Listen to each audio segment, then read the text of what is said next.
publisher? Tomas Pinpin. Ama ng maikling kwentong Tagalog? Rosario. Pag naman po, Sampaguitang Walang Bango? Inigo Ed Regalado. Pag naman po, Memoria Photographica? Jumapa naman yun. Pag naman po, Chalog Soro? Zoilo Galang naman yun. Urbana Feliza? Aloha. Pag naman po, Rosario? Aloha. Urbana Feliza. Aloha boy. Urbana Feliza, Modisto de Castro. Okay, Chalog Soro, Zoilo Galang. Ano ba naman to? Zoilo Galang. Aloha po, Rosario. Okay? Rosario. Next. Father of Tagalog Classics, that's Modesto de Castro pa rin yan. Next. Ang pag-ibig ay hindi pag-ibig. Pag nakakakita ng pagbabago, that's Shakespeare. Next. First, Filipino canon maker, Panday Pira. First palang award for short play. Short story. That's story. Matuti. Okay? Pag naman po play, Dionisio Salazar. Ayan, ito. Salazar to. Ito, Matuti. Okay? Malinaw? Yes. Ayan. Pusing Sisiyo si Cruz. Okay? Jose de la Cruz.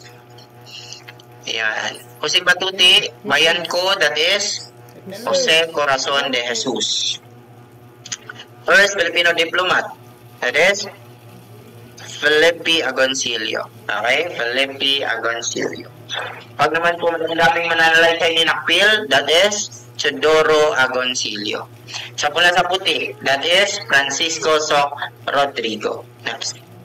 He is a Japanese poet who won Nobel Prize for Literature. Kawabata, di ba? Yasunari Kawabata.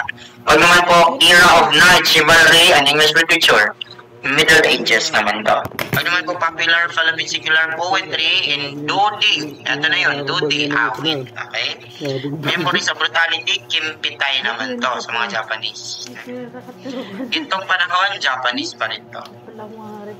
The power of the people to propose amendment to the Constitution, initiative ang tawag dyan. Pag naman po, the social scientist explanation of the relationship of leader to his history, leaders are product of its time. One of two poems that Rizal wrote in its vernacular, Kundiman. Guarantee given by the Constitution to certain units of government where their approved annual appropriations shall be automatically and regularly released. This is called fiscal autonomy. Fiscal autonomy. Tandaan nyo yan ha. Next.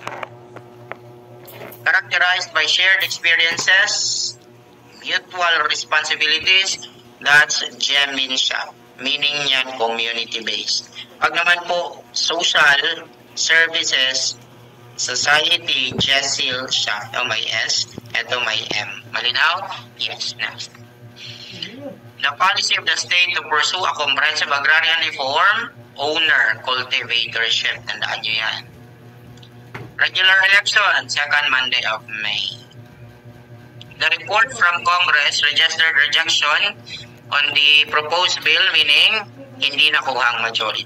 Very good. A condition that contradicts the social justice sense of dependency. Next.